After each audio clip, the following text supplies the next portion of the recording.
मैंने आपको last class में बता दिया था लॉ ऑफ टोटल प्रोबेबिलिटी, बता दिया था। हाँ, अब उसको लिखना कैसे, अप्लाई कैसे करना, इसी के इसका काफी हद तक आज काम खत्म कर लेंगे।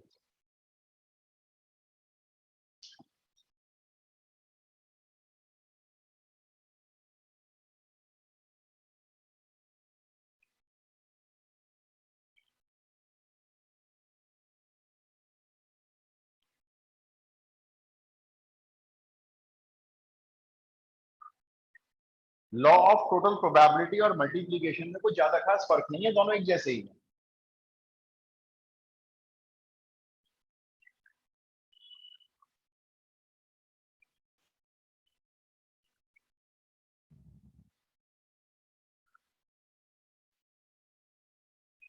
Law of total probability,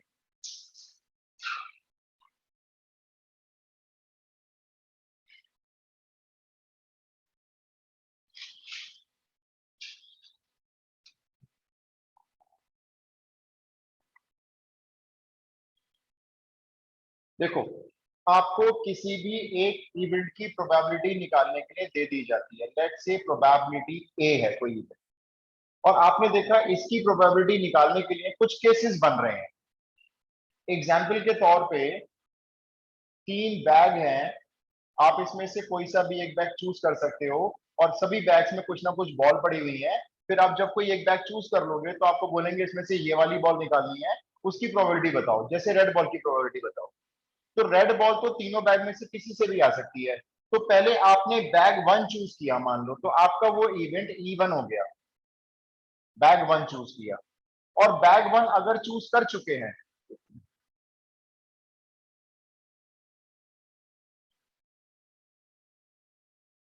bag 1 पहले चूज हो गया, पहले तो इसकी प्रोबेबिलिटी आ गई।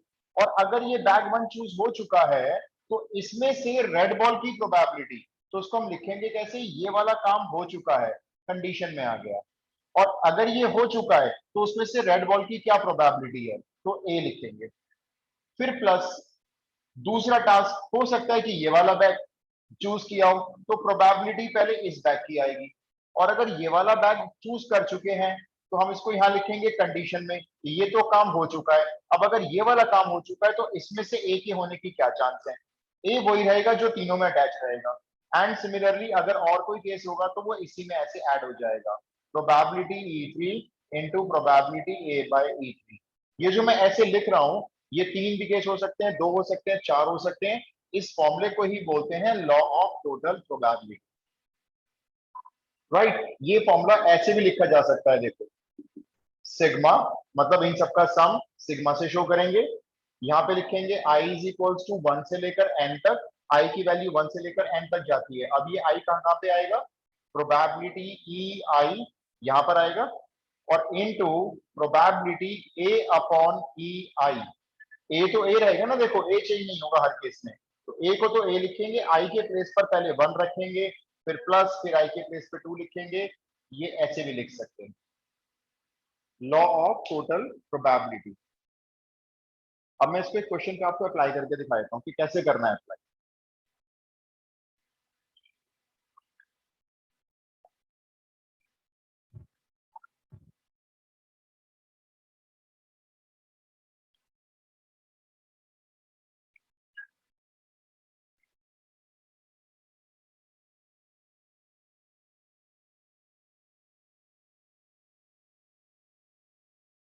डन। Yes sir. चलो एक क्वेश्चन लिखो जरा, एनसीईआरटी का ही क्वेश्चन है।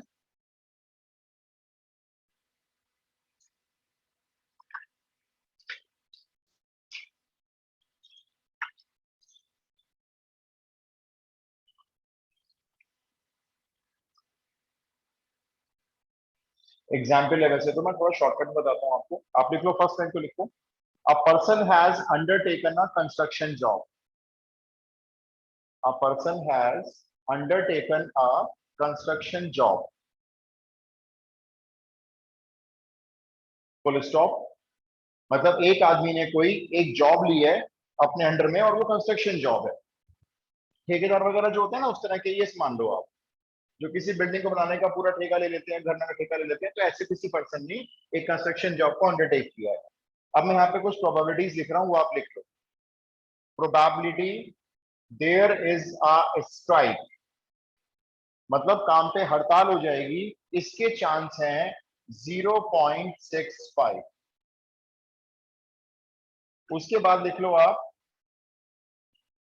Probability job will be done on time when there is no strike is equals to 0.80। ये प्रोबेबिलिटी क्या है?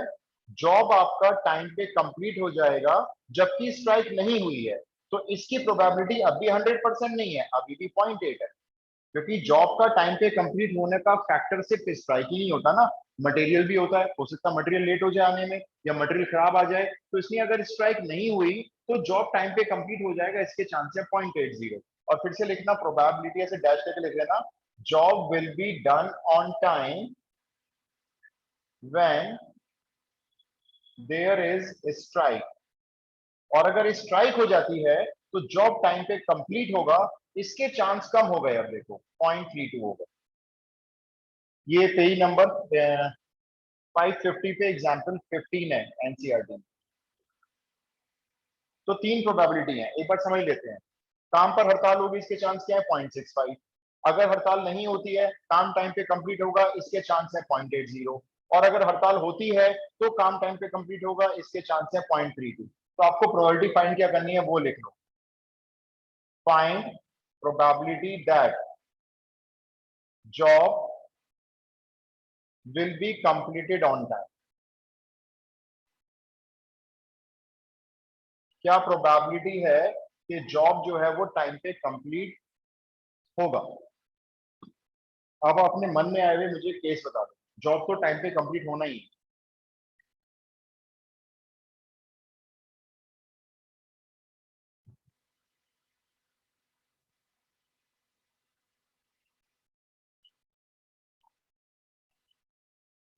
सर वीडियो ऑफ हो गई।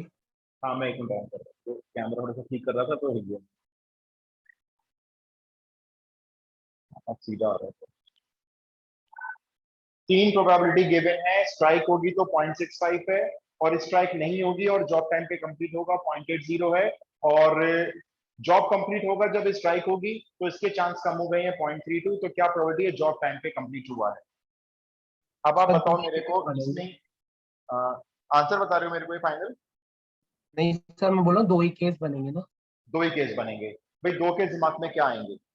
या तो स्ट्राइक हुई है या स्ट्राइक नहीं हुई है। तो अब देखो यहाँ पे दो काम जो हो रहे हैं वो हमारे इवेंट्स हो गए E1 एंड E2। पहला इवेंट क्या है? There is a strike. दूसरा इवेंट क्या है? There is not a strike या नो स्ट्राइक इज देयर। मैंने ऐसे शॉर्ट फॉर्म में लिख दिया, एग्जाम में टाइम बचाना है मेरे को लिखने वक्त। तो E1 में स्ट्राइक मान लिया, E2 में नॉट ए स्ट्राइक मान लिया। मेन इवेंट क्या है? जॉब तो टाइम पे कंप्लीट हुआ है, तो जॉब डन ऑन टाइम, ये मेरा मेन इवेंट ये होता है। तो पहले मैंने अपने सॉल्यूशन में इस तरह से तीन इवेंट बना लिए, ठीक है। अब आप मेरे को प्रोबेबिलिटी E1 बोलो, स्ट्राइक होने के चांस क्या है? 0.65। अब आप मेरे को बोलो प्रोबेबिलिटी E2, स्ट्राइक ना होने के, वन में से इसको जीरो माइनस कर पॉइंट दो, थ्री ठीक है, 0.35।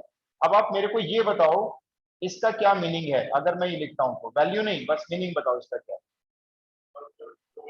काम हो गया है जब स्ट्राइक थी। है। जब स्ट्राइक हो चुकी है, भाई E1 नीचे गया, इसका मतलब क्या है? ये स्ट्राइक हो चुकी है, और अगर ये स्ट्राइक हो चुकी है तो प्रोबेबिलिटी आप एक ही निकाल रहे हो, और ए में क्या लिखा हुआ है आपने? जॉब टाइम पे कंप्लीट हुआ है। और अगर ये देखो दिया हुआ है, निकालने की जरूरत नहीं है, ये लिखा हुआ है कि अगर स्ट्राइक है और जॉब टाइम पे कंप्लीट हुआ है तो इसके चांस है 0.32। ये वाली प्रोबेबिलिटी है। और अब बता दो ये कौन सी प्रोबेबिलिटी है? 0.80। अब जॉब टाइम पे कंप्लीट हुआ, ये तो वो प्रोबेबिलिटी है, लेकिन कंडीशन क्या है इसमें? जबकि स्ट्राइक नहीं हुई, तो यहां पे आ गया आपका E2, क्योंकि E2 में नो स्ट्राइक है। ये है आपकी 0.80। आपको तो निकालनी है, लेकिन जॉब टाइम पे कंप्लीट हुआ है, तो फॉर्मूला कैसे बनाओगे? आप पहले केस लिखोगे, भाई स्ट्राइक हुई, तो पहले स्ट्राइक हुई तो उसकी प्रोबेबिलिटी आई, स्ट्राइक हो गई तो उसके चांस हुए, और अगर स्ट्राइक हो गई कंडीशन में इवन आ गया तो जॉब टाइम पे कंप्लीट हुआ। फिर दूसरा केस आ गया आपका, स्ट्राइक नहीं हुई, स्ट्राइक नहीं हुई पहले उसकी प्रोबेबिलिटी, और अगर स्ट्राइक नहीं हुई तो जॉब टाइम पे कंप्लीट हुआ उसकी प्रोबेबिलिटी। ये बन गया हमारा लॉ ऑफ टोटल प्रोबेबिलिटी, बस आपको इसके अंदर वैल्यू पुट करनी है।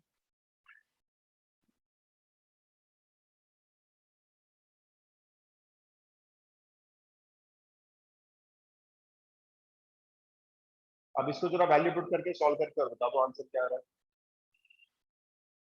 अब दोनों केस ले लिए हमने, स्ट्राइक हुई जॉब टाइम पे कंप्लीट हुआ, स्ट्राइक नहीं हुई तो भी जॉब टाइम पे कंप्लीट हुआ, दोनों केस हमने ऐड कर रखे।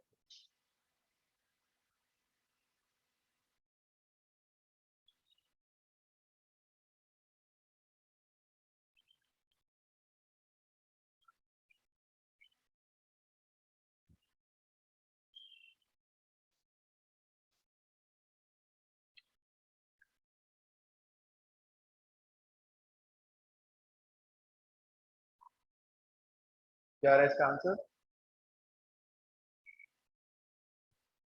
0.65 इंटू 0.32 प्लस 0.35 इंटू 0.8। सर 0.4। 0.488 ये करेक्ट आंसर है। तो सोचो इस आदमी को जॉब पे रखने का फायदा नहीं है, क्योंकि स्ट्राइक होती है या नहीं होती है, दोनों ही केस में ये बंदा जॉब टाइम पे कंप्लीट करके देगा, इसके चांस तो 50% से भी कम आ रहे हैं, सोचो, है ना। तो हम ये एनालाइज कर पा रहे हैं इससे कि भाई इस बंदे को जॉब पे मतलब इस कंस्ट्रक्शन जॉब देना ठीक नहीं रहेगा, क्योंकि ये बंदा चाहे स्ट्राइक करवा दो चाहे स्ट्राइक मत करवाओ तब भी आपका काम टाइम पे कंप्लीट करके देगा, इसके चांस आ रहे हैं लगभग 50% है। ये एनालाइज किया हमने।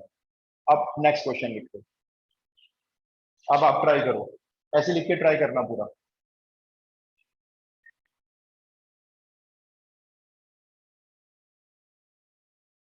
मैं क्वेश्चन को ना शॉर्ट फॉर्म में लिखता हूँ, क्योंकि काफी बड़े बड़े क्वेश्चन है ना, बोलने में टाइम वेस्ट होगा। आप ऐसे लिख लो, आप फैक्ट्री, एक फैक्ट्री है, इसमें 3 मशीन इंस्टॉल है, ऐसे एरो लगा लो, मशीन 1, मशीन 2, मशीन 3, ठीक है। शॉर्ट फॉर्म में क्वेश्चन लिख लेते हैं। एक फैक्ट्री है, वहां पे 3 मशीन लगी हुई है, 1 2 3, सब जगह एक ही तरह का आइटम बन रहा है। अच्छा, अब मशीन ए बना रही है 25% ऑफ आउटपुट, जितना भी माल बन के निकलता है 25% तो मशीन ए ने बनाया होता है। और बी में लिख लो, सेकंड में लिख लो 35% ऑफ आउटपुट, और थर्ड मशीन बनाती है 40% ऑफ द आउटपुट। जितना भी माल तैयार होता है उसमें 40% थर्ड मशीन से बना हुआ होता है।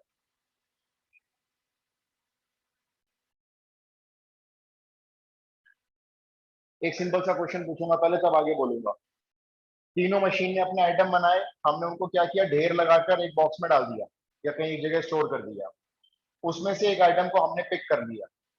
अब मेरा आपसे क्वेश्चन ये है, क्या प्रोबेबिलिटी है जो आइटम मेरे हाथ में आया है वो मशीन 3 ने बनाया है? क्या प्रोबेबिलिटी है? 40/100, 40%। 40%, 40/100। भाई जब सारे स्टॉक में आपने सारे आइटम रख दिए, उसमें से एक आइटम पिक कर लिया मैंने, अब मुझे नहीं पता किस मशीन ने बनाया है, तो मेरे से पूछना, बताओ क्या चांस है कि ये मशीन थर्ड से बन के आया है? तो 40%, यानी 4/10 या 2/5 कह सकते हैं, राइट। अब आगे क्वेश्चन सुनो, क्वेश्चन ये नहीं है, लेकिन क्वेश्चन ये है, ये जो मशीन 1 है ना, ये 25% आइटम बनाती है। अब इसमें इसके जो बने हुए आइटम होते हैं 25% में, उसमें 5% डिफेक्टिव होते हैं, ऐसे लिख लेना आगे ब्रैकेट में। 5% डिफेक्टिव इसके हैं, सेकंड मशीन के 4% है, और थर्ड मशीन के 2% है। इसके बने हुए आइटम 4% डिफेक्टिव है, इसके बने हुए आइटम 2% डिफेक्टिव है, ठीक है। अब मेरे को जरा फिर से बताओ, अभी वर्बली बताना, लिखना नहीं है आप। अब मैं आपसे दोबारा क्वेश्चन पूछता हूं, मैंने स्टॉक में सारे आइटम रख दिए हमने उठा के, ये 2% है, ये 2% है, ये 4% है, और ये 5% है। अब मेरा आपसे फिर से एक सवाल है, मैंने इस स्टॉक में से एक आइटम निकाल लिया और मेरे पास जो आइटम लगा, क्या प्रोबेबिलिटी है वो डिफेक्टिव है। अब बताओ कैसे बताओगे। डिफेक्टिव आइटम आया मेरे हाथ में, मैंने, आप इस मशीन का देख रहे हो क्या, बी मशीन से, इस मशीन से देख रहे हो, डिफेक्टिव आइटम तो तीनों बना रही हैं। तो मेरे को सारा बताओ क्या क्या करोगे आप, मन में कोई केस है तो बताओ। 25/100 आपने ये माना कि शायद उस आइटम को मशीन 1 ने बनाया है, तो पहले बनाने की प्रोबेबिलिटी ली आपने, आपने सही बोला 25/100, लेकिन आपका टास्क कंप्लीट नहीं हुआ। मल्टीप्लाई में क्या आएगा, 5/100। ये जो आप करोगे ना, मल्टीप्लाई करके सबको ऐड करोगे, यही तो है लॉ ऑफ टोटल प्रोबेबिलिटी। अब इसको हम एक रूपरेखा देते हैं कैसे लिखेंगे। अब बताओ मेरे को इवेंट इवन में क्या लिखूं, आप अंदाजे से बताओ, लगा के दिमाग लगा के बताओ। राइट, मतलब आउटपुट आइटम प्रोड्यूस्ड बाय पहले, मशीन 1। राइट, पहले आइटम एक मशीन से प्रोड्यूस हुआ, तो आपने क्या लिखा यहाँ पे, item is manufactured by machine 1। फिर E2 में आपने क्या लिख दिया, मशीन 2 कर देते हैं वहां पे, item is manufactured by machine 2। और E3 में कर देते हैं item is manufactured by machine 3। अब बताओ 3 मशीन का तो हो गया, आइटम डिफेक्टिव चाहिए, उसे किसमें लिखूं, आइटम का डिफेक्टिव होना ए में जरूरी है। यस, वो ए में लिख लो आप, कि जो भी आइटम है वो डिफेक्टिव है। इसको एक्सप्लेन करने का जब ये क्वेश्चन 6 नंबर में आता है तो इसका 1 नंबर देते हैं, सोचो, सिर्फ ये लिखने लिखने का, डिफाइन करने का, क्योंकि इसको डिफाइन करना बहुत इंपॉर्टेंट, आगे करना पड़ेगा बड़ी क्लास में जाकर। अब आप मेरे को प्रोबेबिलिटी E1 बोलो जल्दी से, सिर्फ E1 की प्रोबेबिलिटी, डिफेक्टिव की नहीं, बस मैन्युफैक्चर की मशीन 1 से 25%। ऐसे आप सारी 25 प्रोबेबिलिटीज लिख लो। फिर E2 कितने लिख दूं, E2 हो गई 35 बाय 35%, राइट। और E3 कितना हो जाएगा सिमिलरली, 40 बाय 40%। 100। ठीक है, ये लिख लिया आपने। इसके बाद आप ये लिखो, मतलब आइटम मशीन 1 से बन के आ चुका है, देखो E1 नीचे चला गया, यानी बन चुका है वहां से। अब उसकी ले रहे हो आप डिफेक्टिव बनने की प्रोबेबिलिटी, जो ऑलरेडी पता है हमें 5% है, ये तो मशीन 1 से डिफेक्टिव आइटम बनेगा, ये 5% है। सिमिलरली आप ऐसे लिख लो A/E2, ये 4% है डिफेक्टिव आइटम, जबकि मशीन 2 से बन के आया है। और फिर से डिफेक्टिव आइटम की प्रोबेबिलिटी, जबकि वो मशीन 3 से बन के आया है। ये सारी प्रोबेबिलिटीज लिखने के, इसको लिखने के सबके मार्क्स, सब्जेक्टिव पेपर है क्योंकि। अब आप फटाफट से प्रोबेबिलिटी ये कैलकुलेट करो। अब आपको पता है कैसे बनाना है law of probability.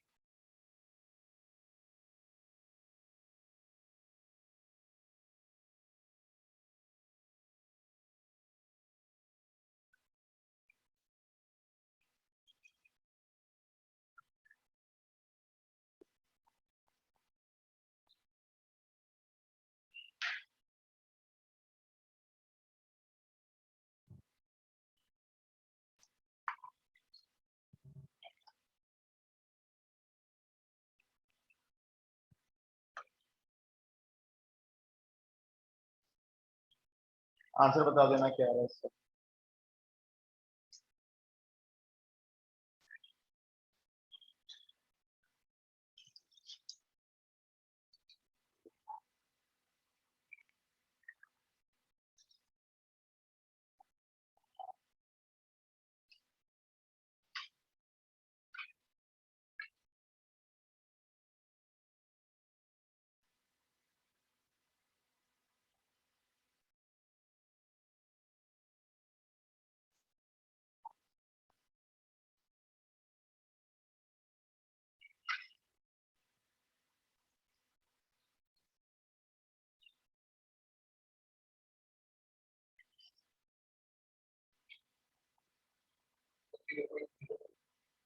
Zero point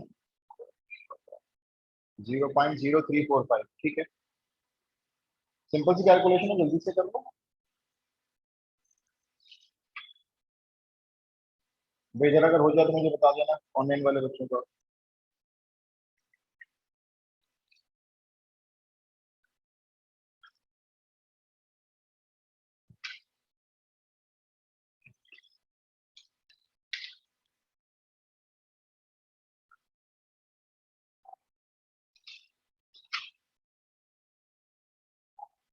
sir 0.0345 0355 आ रहा है।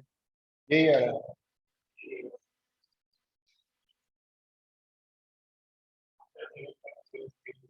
ठीक है, क्या डन हुआ? वंशु हो गया?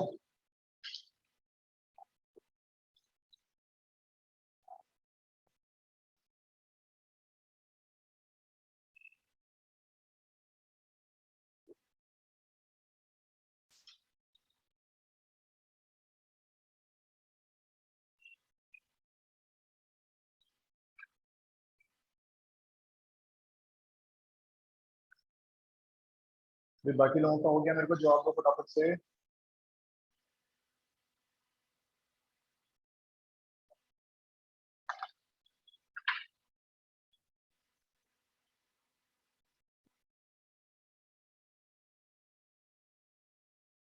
बस वैल्यू पुट करके मल्टीप्लाई तो करना बाकी रह गया। 2500 इंटू 5/100, ये लो ये हो गया 125। फिर 35 इंटू 4 170, और 40 इंटू 2 80, डिवाइडेड बाय 100 इंटू 100। ये लो ये आंसर है। सॉल्व कर लो, कितने हो गए ये? 190, 295 और 80।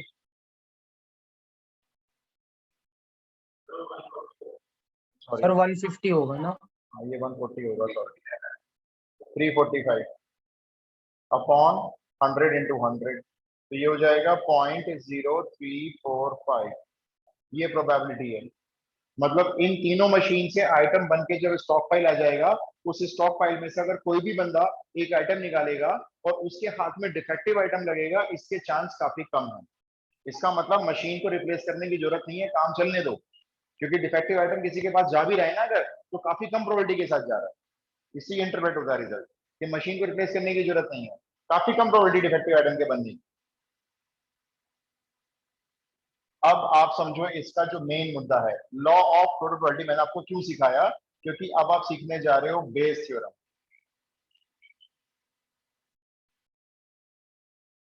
मोस्ट इंपॉर्टेंट, इसी का केस स्टडी बन के क्वेश्चन आएगा 4 मार्क्स में, इसी टॉपिक में से आएगा।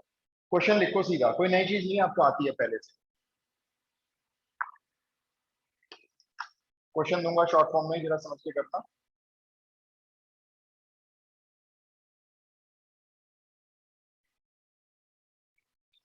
लिखा हुआ नहीं आएगा बेस थ्योरम, वो तो आपको पहचानना होगा क्वेश्चन, कि क्वेश्चन बेस थ्योरम का है।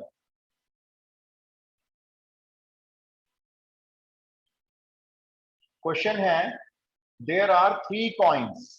आप सिर्फ लिख लो ऐसे 3 कॉइन्स।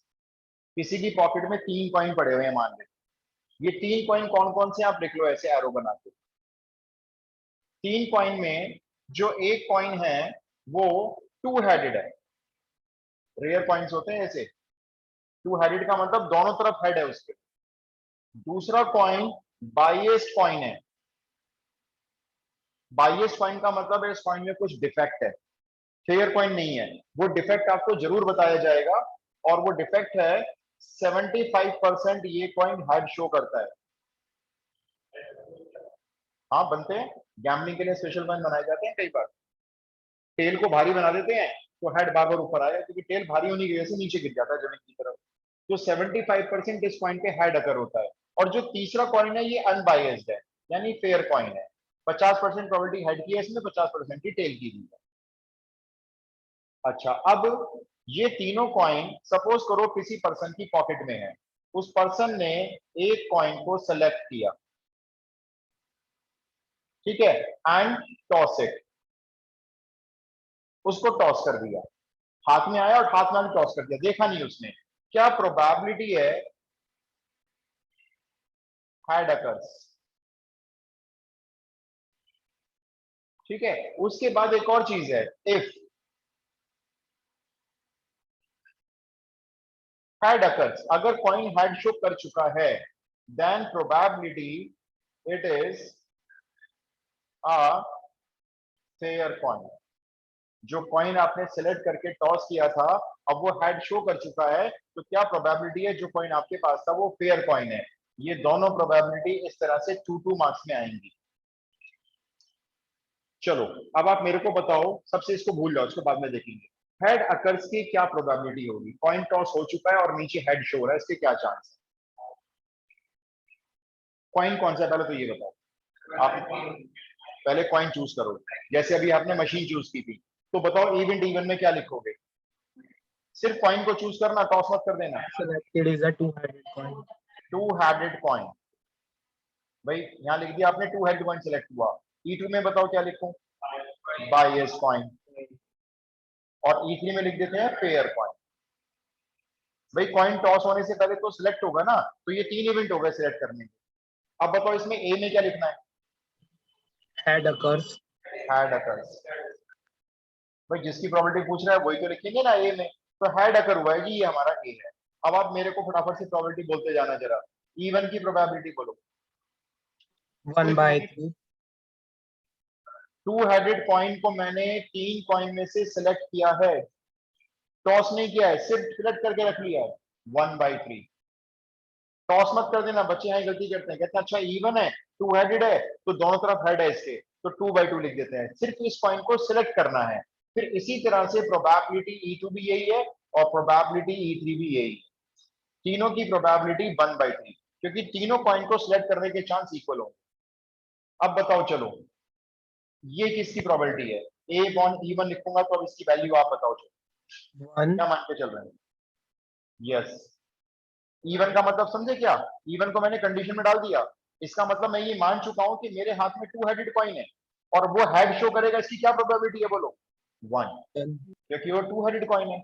चलो अब बताओ, मैंने कंडीशन में E2 को डाल दिया है, इसका मतलब मैं ये मान चुका हूं मेरा कॉइन बाइलेस्ड है, बोलो। 75/100. करेक्ट, 75/100, क्योंकि वो तो एक बाइस कॉइन मेरे हाथ में है। तो बाइस कॉइन अगर मैं निकाल चुका हूं अपनी पॉकेट से, वो हेड शो करने जा रहा है, इसके चांसेस 75%। और इसी तरह से प्रोबेबिलिटी A/E3 बता दो, वो फेयर कॉइन है। Half. फेयर कॉइन जैसे होता है, हाफ है इसकी प्रोबेबिलिटी, 50%। अब आप फटाफट से हेड अकर्स के लिए लॉ ऑफ टोटल प्रोबेबिलिटी बना के वैल्यू बताओ जल्दी से, फिर सेकंड पार्ट में बताऊंगा।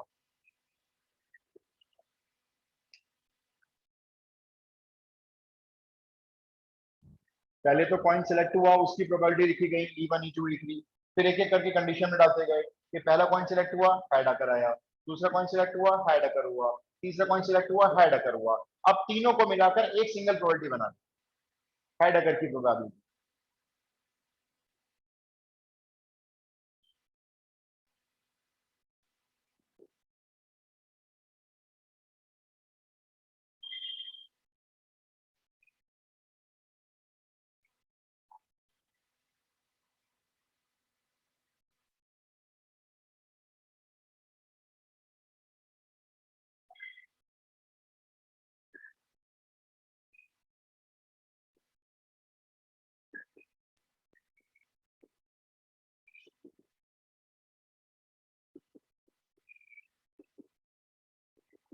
So 0.75 आ रहा है.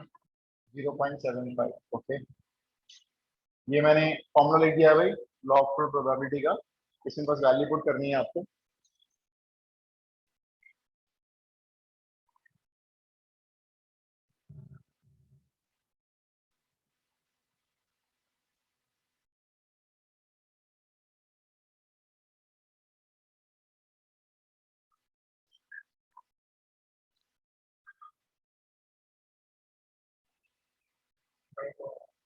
हाँ, 3/4 आ रहा है। शुभम तुम्हारी क्या आ रही थी अभी प्रोबेबिलिटी? So 0.75. 0.75, हाँ एक ही बात है, 3/4 ही हो गई। जैसे मर्जी छोड़ो आंसर, 3/4 में छोड़ो चाहे 0.75 में लिखो, सिंपल हो गया ना। तो ये 1/3 इंटू 1, फिर प्लस 1/3 इंटू 75/100, फिर प्लस 1/3 इंटू 1/2। इसको पूरा सॉल्व कर लो अपने आप, 1/3 कॉमन लेके सॉल्व कर सकते हो, तो मर्जी आपकी, जैसे मर्जी सॉल्व कर लो। ये 75/100 आएगा, जिसको 0.75 भी लिख सकते हो, और जिसको आप 3/4 भी लिख सकते हो, जैसे मर्जी लिख लो, इसको एक ही बात है। तो ये आपका आंसर हो गया कि कॉइन कोई भी हो, जब वो सिलेक्ट हो जाएगा और वो सिलेक्ट होने के बाद टॉस करके हेड शो करेगा, इसके चांस 0.75। क्लियर? अब इसमें सेकंड पार्ट सुनो। अब ये हेड तो अकर हो चुका है, ये काम तो हो चुका है, क्या प्रोबेबिलिटी है ये जो कॉइन हमने चूज किया था, पता नहीं देखो कौन से कॉइन से हेड आया होगा, सोचो। ये हो सकता है ये टू हेड वाले से हेड आया होगा, हो सकता है ये 22 पॉइंट से हेड आया होगा, हो सकता है फेयर पॉइंट से हेड आया होगा।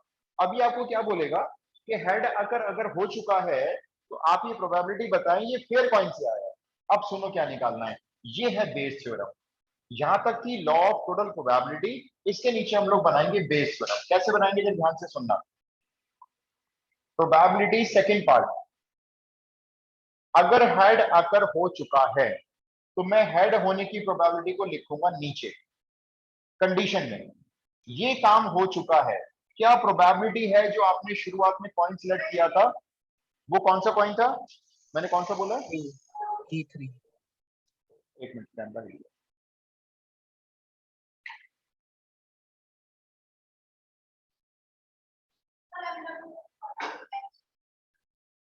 उसका अप्लाइड का मैम,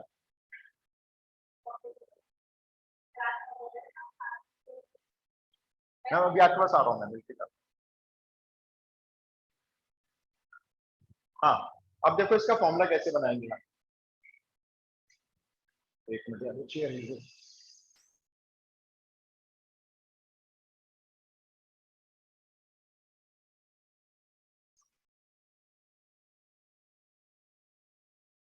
ए चला गया कंडीशन में, ठीक है, क्योंकि उसने बोला अगर हेड आ चुका है, हमने कहा हेड आ चुका है उसकी ये प्रोबेबिलिटी है, तो ये चला गया कंडीशन में।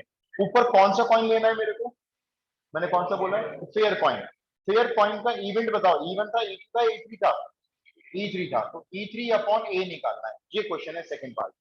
अब मैं इसका सिंपल जैसे हमने बनाया था फॉर्मूला वैसे बनाऊंगा। देखो कंडीशन प्रोबेबिलिटी का फॉर्मूला था ना, पहले ऊपर आएगा इन दोनों का इंटरसेक्शन, ऊपर आएगा इन दोनों का इंटरसेक्शन, ये आ गया, और डिवाइड में आएगी ए की प्रोबेबिलिटी, ये ऐसे आ गया, ठीक है। ई थ्री अपॉन ए का मैंने फॉर्मूला बनाया, ये बन गया। अब एक मिनट जरा यहाँ पे देखो आप रफ में अलग से जरा,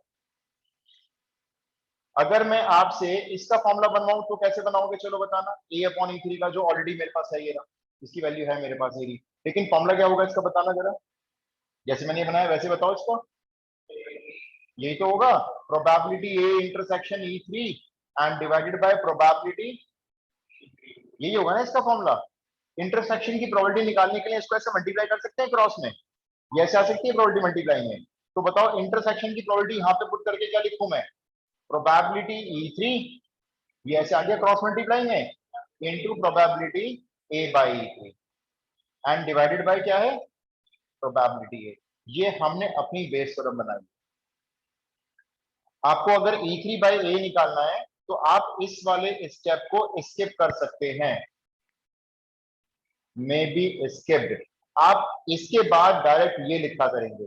अब सुनो कैसे लिखना है आपको, ये यहाँ ई थ्री है तो आप ई थ्री लिख लो सबसे पहले, ठीक है, ये लिखा प्रोबेबिलिटी ई थ्री, और यहां पर अगर ई थ्री अपॉन ए है तो इसका रेसिप्रोकल करके लिख दिया करो ए बाई थ्री, क्योंकि वहां से निकल के वो यही आता है, और ए की प्रोबेबिलिटी डिवाइड में रखनी है बस। अब वैल्यू पुट करते हैं, देखो इसकी ई थ्री की प्रोबेबिलिटी हाफ है, और ई थ्री का मतलब अगर वो हो चुका है और फेयर पॉइंट है हेड आया तो 1/2 है, सॉरी ये हाफ नहीं है, ये 1/3 है, एंड डिवाइडेड बाय ए की प्रोबेबिलिटी। ए की प्रोबेबिलिटी यहां से लिख रहा हूं, देखो ये रही 3/4 है। अब इसको सॉल्व कर लेते हैं, 4 जाएगा ऊपर और ये 6 आएगा नीचे 3 के साथ, 4/18 मतलब 2/9। ये मेरे दूसरे पार्ट का आंसर है कि अगर कॉइन हेड शो कर चुका है तो क्या प्रोबेबिलिटी है वो फेयर कॉइन से आया है, इसके चांस 2/9। तो बेस थ्योरम आपको इस तरह से बनानी है, चाहो तो ये वाला स्टेप लिखना, और नहीं लिखना चाहो तो मत लिखना, इसके बाद डायरेक्ट ये वाला formula.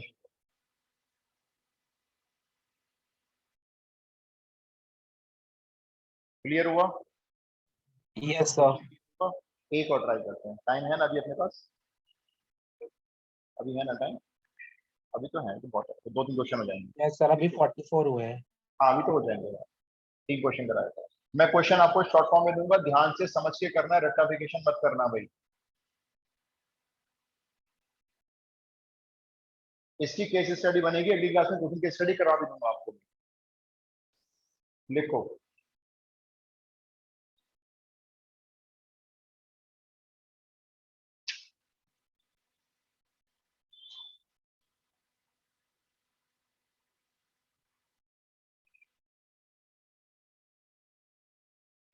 A company has two plants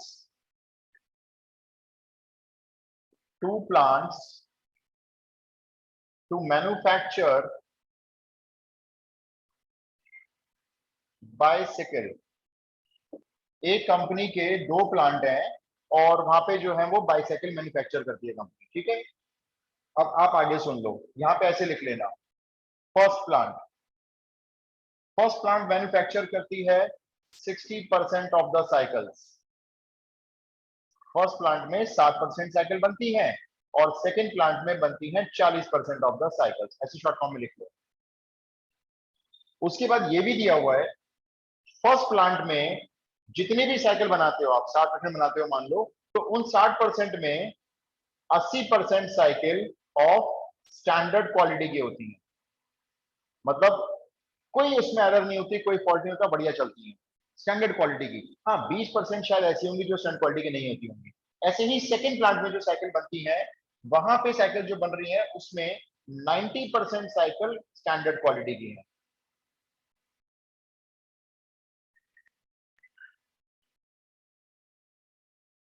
इतना सा कुछ कुछ में आ गया।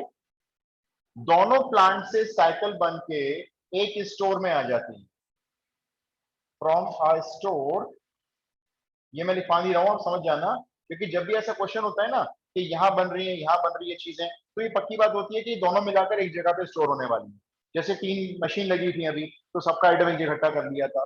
From a store a bicycle is selected, वहां पे हम स्टोर पे गए और हमने एक बाइसाइकिल सेलेक्ट की।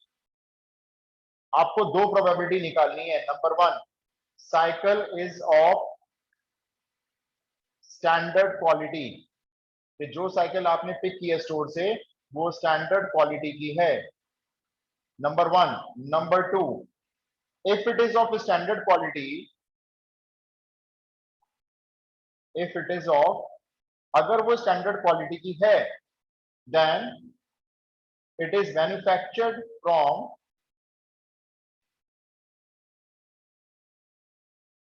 Manufactured at, sorry, it is manufactured at plant 1। तो अगर वो स्टैंडर्ड क्वालिटी की साइकिल हमारे पास आई है, तो क्या प्रोबेबिलिटी है वो प्लांट 1 में बन के आई। अब आप इस क्वेश्चन को पूरा सॉल्व करो, लेकिन बहुत जल्दी से करना।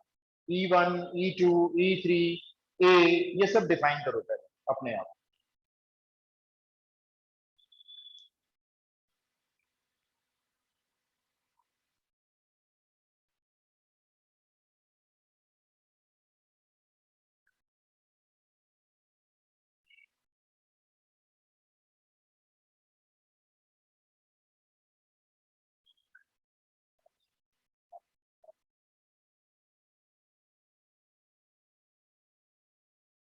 E1 में क्या लिखोगे शिवांशु? सिर्फ लैंग्वेज बताओ उसमें देखो।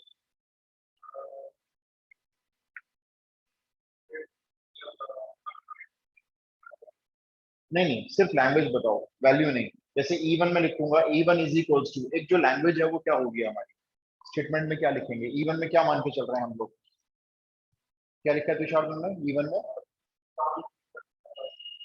हाँ मतलब cycle is manufactured at plant 1, बस ये E1 हो जाएगा। और E2 में लिख लो, थोड़ा सा लिख लेना, मतलब फर्स्ट, हाँ मतलब लिख लेना, एक लाइन लिख लेना, क्योंकि आपको बस फर्स्ट लाइन लिखनी पड़ेगी, उसके बाद तो आप डॉट कर दोगे, डिट्टो मार दोगे नीचे। तो E1 डन। इवेंट होगा। हो गया डन? अच्छा मैं चेक कर रहा हूँ, शुभम रुको। तो E1 में लैंग्वेज लिखो, cycle is manufactured at plant 1। फिर E2 हमारा हो जाएगा, डॉट डॉट करके लिख देना प्लांट 2।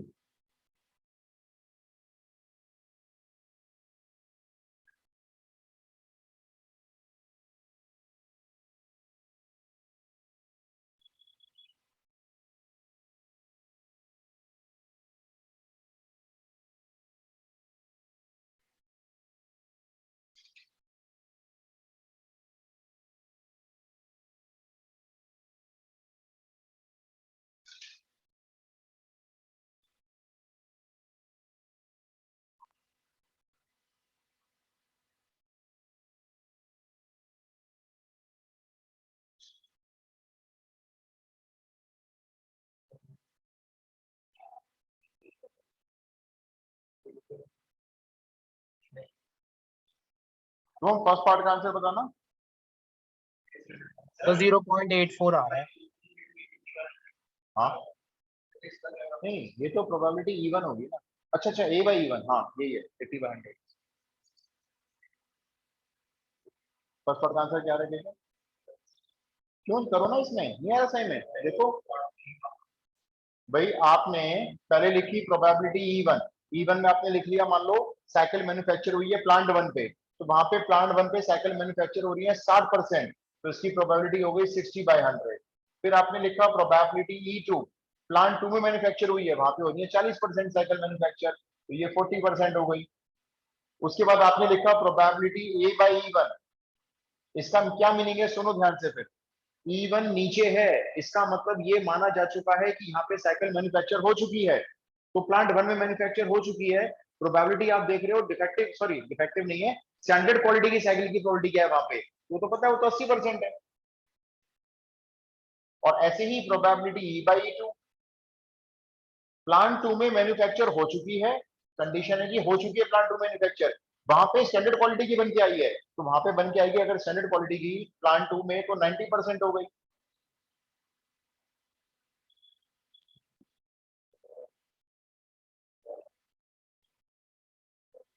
अब ये लो, ये तो फर्स्ट पार्ट तो आपका वैसे ही सॉल्व हो जाएगा, फॉर्मूला लिख लेना अपने आप। प्रोबेबिलिटी ये निकालोगे, स्टैंडर्ड क्वालिटी की साइकिल है भाई, तो 60% इंटू 80%,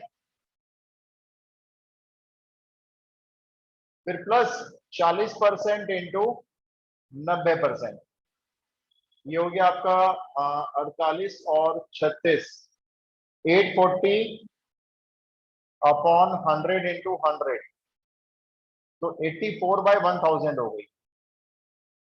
84/1000 यहाँ छोड़ दो, डेसिमल में कर लो, जैसे मर्जी कर लो, आपकी मर्जी होती है। तो वैसे ये हो गई 0.084। किसी कस्टमर के पास इन प्लांट से बन के जब साइकिल पहुंचेगी और कस्टमर उस साइकिल को चूज करके अपनी स्टैंडर्ड क्वालिटी की साइकिल पाएगा, इसके चांस काफी कम है, 0.084 है, कम कम चांस है। चलो अब ये हो गया, ये ठीक है, इतना क्लियर हो गया। अब क्या हाँ क्वेश्चन है? हाँ जी बोलो शुभम। सर 8400 आएगी ना।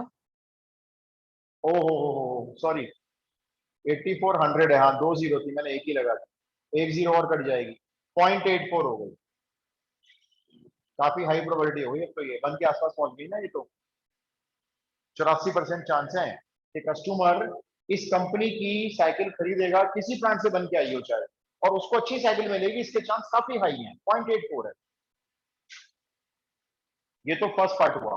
अब आप मेरे को बताओ सेकंड पार्ट में क्या क्वेश्चन है। क्वेश्चन ध्यान से पढ़ो। अगर वो साइकिल स्टैंडर्ड क्वालिटी की है, वो तो बन चुकी है स्टैंडर्ड क्वालिटी की, अब देखो, अब मैं इस ए को नीचे ले जाऊंगा कंडीशन में, ये ए मेरा चला गया कंडीशन में, स्टैंडर्ड क्वालिटी की साइकिल बन चुकी है। कौन से प्लांट से बनी है, देखना क्या पूछ रहे हैं वो, कौन से प्लांट से बन के आई है, प्लांट 1 से। और प्लांट 1 से अगर बनती है तो उसको हम लिखेंगे E1। अब बताओ इसका फॉर्मूला कैसे बनाओगे, बेस थ्योरम के हिसाब से, ये जो मैं लिखूंगा यही तो होती है बेस थ्योरम, बस प्रोबेबिलिटी E1, अब बोलो आगे, into right probability A/E1 and divided by probability A। अब सारी वैल्यू आपके पास पहले से है।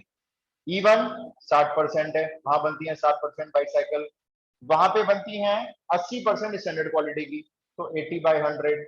और यहां पर आप लिख लो 8400 अपॉन 100 इंटू 100। मैंने जान के ये वाली वैल्यू लिख ली है, ये वाली वैल्यू, क्योंकि इससे क्या होगा ना, ये 200 यहीं पे कट जाएंगे आपके, और ये 2 जीरो से ये 2 जीरो भी कट गए, तो 48/84, सो 4/7 आ रहा है। 4/7, 12 से काट दिया आपने इसका मतलब, 4/7।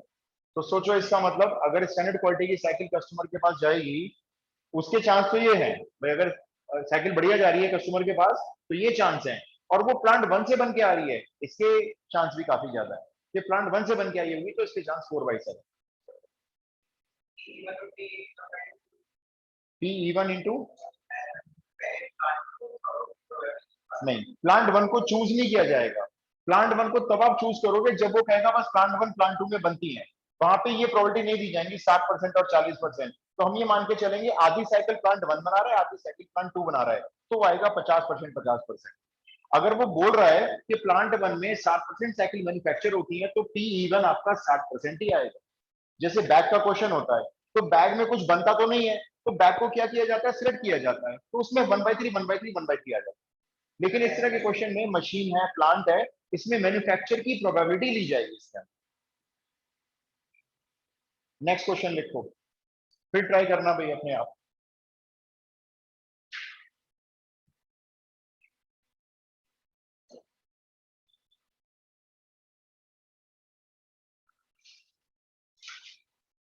हमने गर्ल को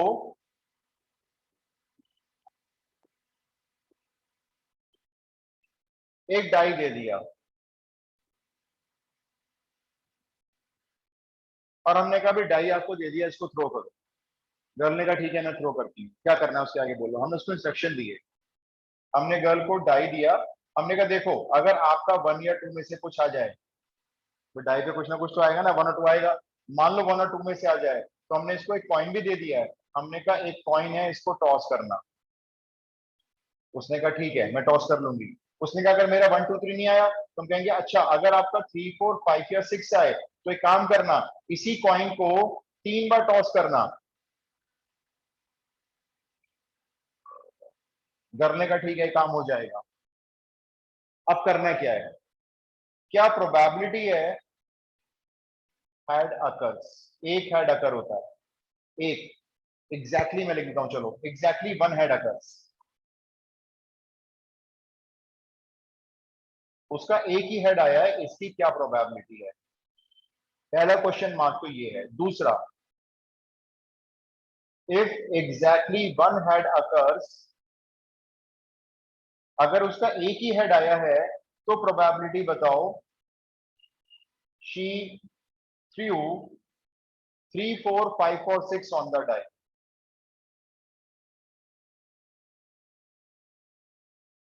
यही बेस थ्योरम की पहचान होती है। वो लास्ट में वही प्रोबेबिलिटी पूछता है जो काम शुरू में करवाया गया था, या तो ये वाला काम या ये वाला काम, इसमें से किसी की प्रोबेबिलिटी पूछता है। और जबकि ये वाली कंडीशन में डाल देता है कि हेड अगर अकर हो चुका है तो ये ए नीचे जाने वाला है। किसकी प्रोबेबिलिटी पूछेगा, वो E2 की पूछेगा। अब आप फटाफट से E1 E2 E3 डिफाइन करो क्वेश्चन में।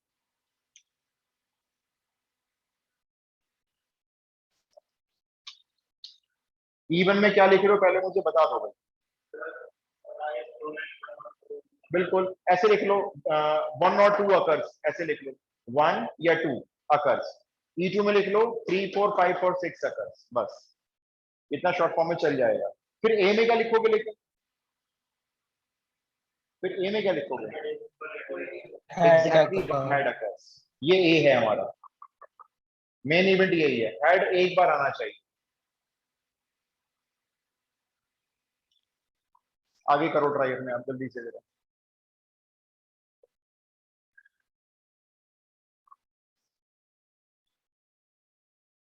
E1 में 1 और 2 अकर्स, E2 में 3 4 5 और 6 अकर्स, और ए में हम लिख लेते हैं एग्जैक्टली 1 हेड अकर्स। अब सारी प्रोबेबिलिटीज लिखना शुरू करो। पहले E1 की बताना मुझे, क्या लिख रहे हो। डाई पे 1 या 2 आने के चांस क्या होते हैं, 2/6, ठीक है।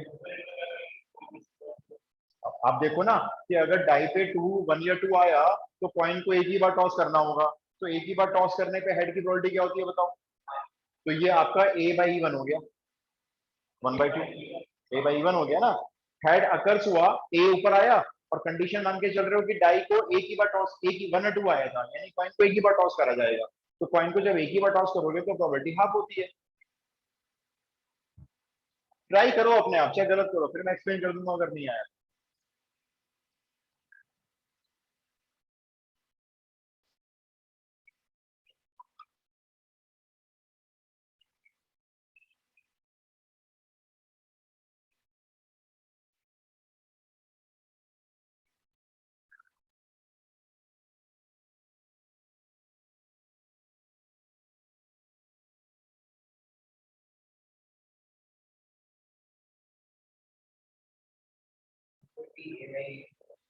A/E2 क्या होगा,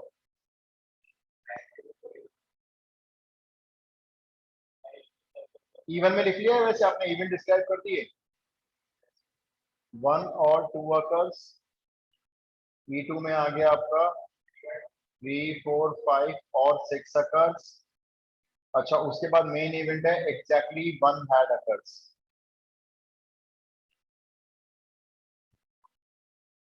फिर ये हो गया आपका, ये मैं रख कर देता हूँ, क्वेश्चन रख कर दिया है थोड़ा सा। अब आपको बतानी है मुझे प्रोबेबिलिटी इवन क्या होगी, डाई पे सीधा 1 या 2 आने की प्रोबेबिलिटी कितनी लिखूं? 2/6 बाद में सॉल्व करेंगे, ठीक है, अभी ऐसे लिख देते हैं। फिर E2 में आ जाएगा डाई पे 3, 4, 5 या 6 में से किसी के आने की प्रोबेबिलिटी 4/6। अब आता है आपका कंडीशन इवन हो चुकी है, मतलब डाई पे 1 या 2 मान चुके हो, आ गया है।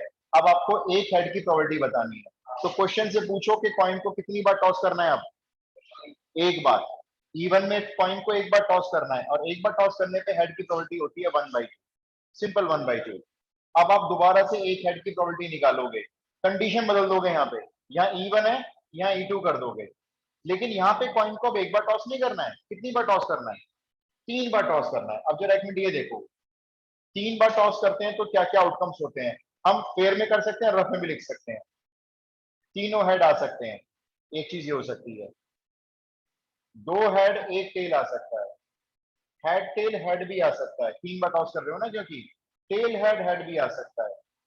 फिर एक हेड और बाकी 2 टेल आ सकते हैं, फिर टेल हेड टेल हो सकते हैं, टेल टेल हेड हो सकता है, और फिर तीनों टेल हो सकते हैं। ये 8 आउटकम पॉसिबल होते हैं जब आप एक कॉइन को 3 बार टॉस करते हो। इसमें देखो जरा, बताओ एग्जैक्टली एक हेड वाले कितने हैं? एग्जैक्टली एक हेड वाले 7। एग्जैक्टली एक हेड वाले, इसमें तो 3 हेड हैं, ये कैसे हो जाएगा? एग्जैक्टली एक हेड वाले, एक ये है, एक ये है, एक ही हेड है ना देखो, और एक ये है, बस। तभी तो लिखा हुआ है ना एग्जैक्टली वन हेड अकर्स। तो एग्जैक्टली एक हेड के 3 आउटकम है, और टोटल बनते हैं 3 कॉइन के 8। तो क्या लिखूं, बोलो इसकी प्रोबेबिलिटी?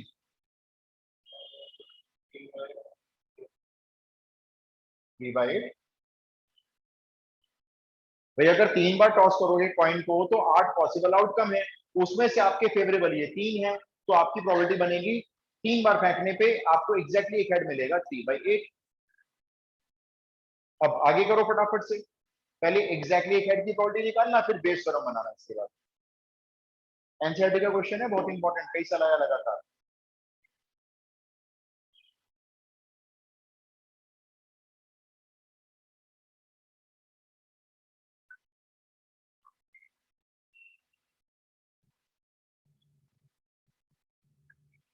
हो गया, पहले पार्ट का आंसर क्या आ रहा है? एग्जैक्टली एक हेड अकर्स, मतलब law of total probability, E1 into A/E1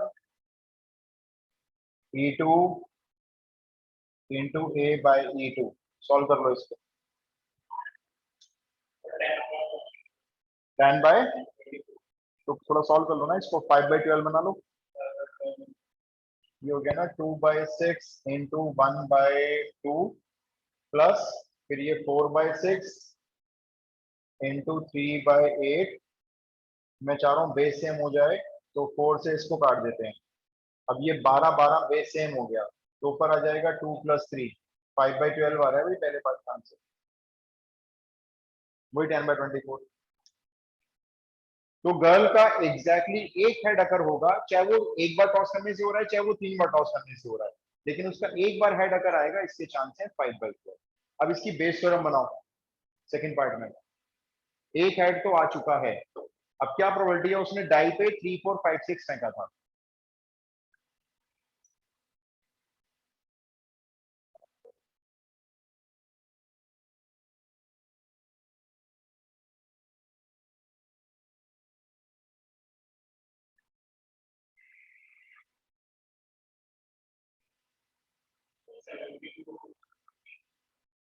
थोड़ा सॉल्व कर लो, 24 से कट जाएगा, मतलब सिंप्लीफाई करके लिख दो आंसर, वैसे तो छोड़ सकते हो कहीं भी कोई फर्क नहीं पड़ता। 0.6 क्या बनाएंगे जरा बताना, बेस थ्योरम। ए तो नीचे आ गया, डाई का 3, 4, 5, 6 की क्वालिटी निकालनी है, फॉर्मूला कैसे बनाएंगे एक बार चेक कराओ। P E2 P A/E2 upon P A, that's all. सारी वैल्यू अपने पास है, बस रखनी है इसके अंदर, यहाँ वैल्यू रख के सॉल्व करेंगे, आंसर हो गया। क्लियर हुआ? शिवांशु ये बुक ले लेना, मैंने इसमें टिक कर दी है, एस लिखा है मैंने।